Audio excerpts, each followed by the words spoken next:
बिस्मिल्लाहिर्रहमानिर्रहीम। अस्सलाम वालेकुम प्यारे दोस्तों, कैसे हैं आप? उम्मीद करते हैं खैरियत से होंगे।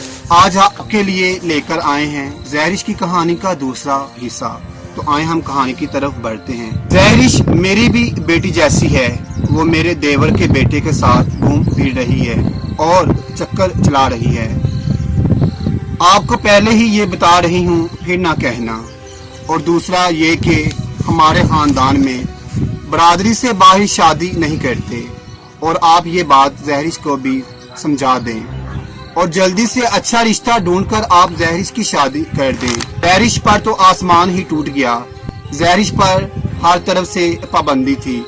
ना ही कॉलेज जा सकती थी और ना ही मोबाइल इस्तेमाल कर सकती थी। इसके अब्बू और भाइयों ने भी उसे बोल रखा था कि अगर तुम घर से बाहर गई तो हम तुम्हें जिंदा नहीं छोड़ेंगे। इसके घर वाले अब इसके रिश्ते की तलाश में थे ताकि जहरिश की जल्द अज जल्द शादी कर दी जाए। अब जहरिश बहुत परेशान थी क्योंकि अब ना तो इसका राब्ता राशिद से हो रहा था और ना ही महविश से। फिर यूं हुआ कि अगले दिन ही दोपहर के वक्त महविश आ गई। उस वक्त सिर्फ जहरिश की बड़ी दो बहनें ही घर में थी। भाई और अब्बू काम पर थे और उसकी अम्मी किसी के घर गई हुई थी। महविश जहरिश के पास आई। जैसे ही जहरिश की बाजी महविश के लिए चाय लेने गई, महविश ने फौरन राशिद का हाथ जहरिश को दे दिया। जैसे ही हाथ खोला, उसमें लिखा हुआ था, जहरिश तुम आज शाम ठीक 6 बजे बस स्टॉप पर आ जाना। हम भाग कर कहीं दूर चले जाएंगे और शादी कर लेंगे। मैं तुम्हारे बिना अब नहीं रह सकता। मैंने घर वालों को काफी मनाने की कोशिश की है, मगर वो मेरी किसी भी बात पर एग्री नहीं। अब जहरिश बहुत परेशान थी कि क्या किया जाए। ऊपर से 5 बजने को थे। फिर यूं हुआ कि सामने वाले घर में अचानक से रोने की आवाज आई। जहरिश की अम्मी और उसकी एक बहन फौरन सामने वाले घर में गई। मालूम हुआ कि सामने वाले घर में जो बुजुर्ग थे उनकी डेथ हो गई है। जहरिश टीवी लगाकर बैठ गई। जहरिश की जो एक बहन घर में थी, उसने जहरिश से बोला, कुछ शर्म कर लो, सामने वाले घर में फौतगी हुई है और तुम टीवी लगाकर बैठे हो।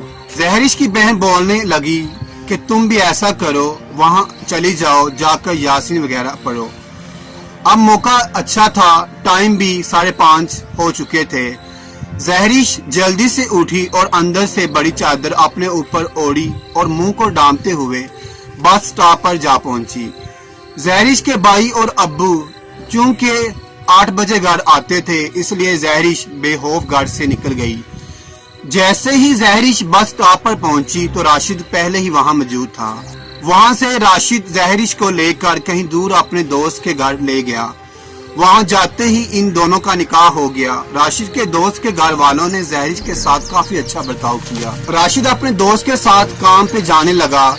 इस तरह इन्होंने इधर ही एक घर किराए पर ले लिया। शादी को 1 साल गुजर चुका था। फिर इन दोनों को अल्लाह ताला ने एक खूबसूरत बेटा नवाजा, जिसका नाम उन्होंने ज़ीशान रखा। राशिद का राब्ता अपने बड़े भाई के साथ भी था। राशिद ने अपने बड़े भाई को अपने बेटे की खुशखबरी सुनाई। राशिद के भाई ने फौरन ये खुशखबरी राशिद के अम्मी अब्बू और भाई बहन को दी। राशिद के बड़े दोनों भाइयों की सिर्फ बेटियां ही थी। ये पहला बेटा था राशिद के खानदान में।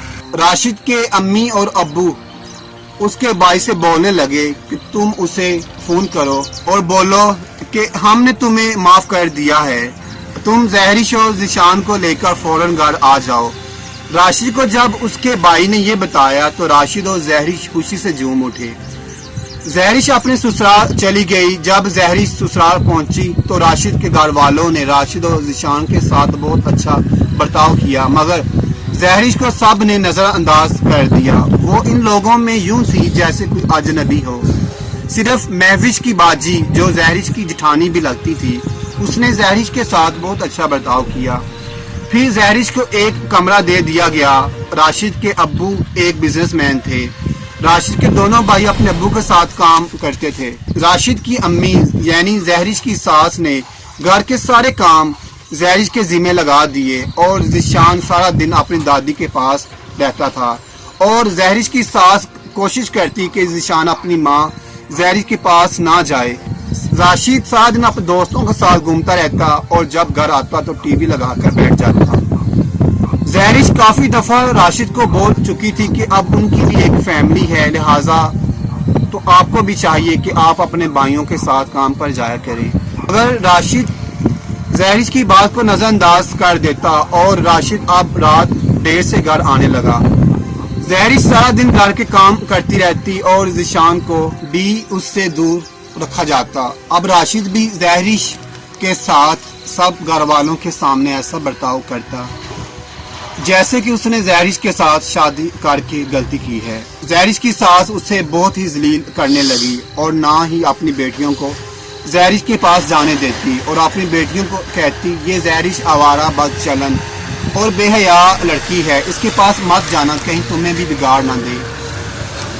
اور زہرش کو ہر ایک کے سامنے کہتی رہتی اس کے گھر والے بڑے ہی بے غیرت ہیں، اس نے باپ کر شادی کر لی مگر اس کے گھر والے چپ چاپ گھر بیٹھے ہیں، اگر اس کی جگہ ہماری بیٹی ہوتی تو ہم اسے زندہ جلا دیتے۔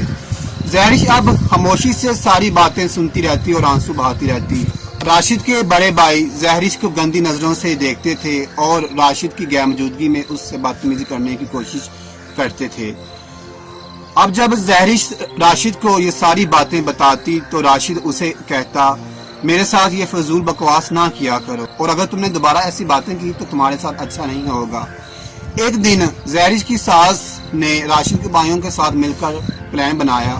انہوں نے کچن میں چولہے کا پائپ رات کو لیک کر دیا جس کی وجہ سے ساری رات گیس لیک ہوتی رہی۔ جیسے ہی صبح ہوئی تو زہرش کی ساس نے زہرش کو آواز لگائی ارے زہرش اٹھ بھی جاؤ، میرے سر میں درد ہو رہا ہے، تم ایسا کرو کہ کچن میں جاؤ میرے لیے چائے بنا کر لے کر آؤ۔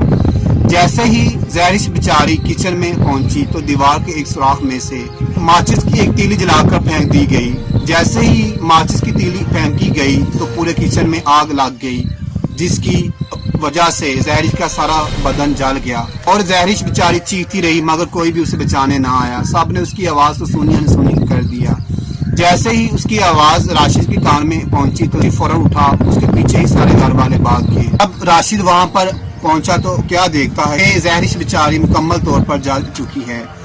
راشد نے جلدی سے ایمبولینس منگوائی اور زہرش کو ہاسپٹل لے جانا چاہا مگر راستے میں اس کی ڈیتھ ہو گئی۔ پھر راشد کی امی نے راشد کی دوبارہ شادی کی اور وہ اپنی دوسری بیوی کی محبت میں بیچاری زہرش کو اب بھول چکا تھا۔ یہ پیغام خصوصی میری ان نادان بہنوں کے لیے ہے جو یہ غلط قدم اٹھاتی ہیں، یہ ماں باپ کی نافرمانی کی سزا تھی۔ یہ تھا نا وہ راشد جس کے لیے زہرش نے اپنے خونی رشتے، اپنے امی ابو، اپنے بھائیوں اور اتنا پیار کرنے والی بہنوں کو بھی ٹھکرا دیا، حتیٰ کہ اپنی جان کی بازی بھی ہار گئی، ماں باپ کی بدنامی کا ذریعہ بھی بنی۔ میری بہنوں، انسان جذبات، جوانی، عشق، محبت میں آ کر بعض اوقات ایسے قدم اٹھا بیٹھتا ہے جو بعض دفعہ انسان کا سب کچھ اس سے چھین لیتے ہیں۔ لڑکی ایک بار گھر کی دہلیز پار کر لے پھر اسے دنیا میں کوئی بھی جائے پناہ نہیں ملتی۔ گھر سے بھاگی ہوئی لڑکی کی کوئی قدر نہیں کرتا، چاہے وہ اس کا میکا ہو یا سسرال والے ہوں، حتیٰ کہ اس کا شوہر بھی نہیں کرتا جس کے لیے اس نے یہ غلط قدم اٹھایا ہوتا ہے۔ امید کرتے ہیں کہ آپ کو ہماری یہ ویڈیو پسند آئی ہوگی، تو پلیز اس ویڈیو کو زیادہ سے زیادہ آپ اپنے دوستوں کو شیئر کریں اور میرے چینل کو سبسکرائب کریں، بیل نوٹیفیکیشن کو آن کریں تاکہ اچھی سے اچھی اپڈیٹس ہم آپ کے لیے لے کر آتے رہیں، اور اپنی رائے کا اظہار بھی کمنٹس میں ضرور دیجیے گا۔ اسی کے ساتھ ہم آپ سے اجازت چاہتے ہیں، دوبارہ ملیں گے ایک اچھی اور نئی ویڈیو کے ساتھ۔ تب تک آپ اپنا خیال رکھیے گا، مجھے دعاؤں میں یاد رکھیے گا۔ اللہ حافظ۔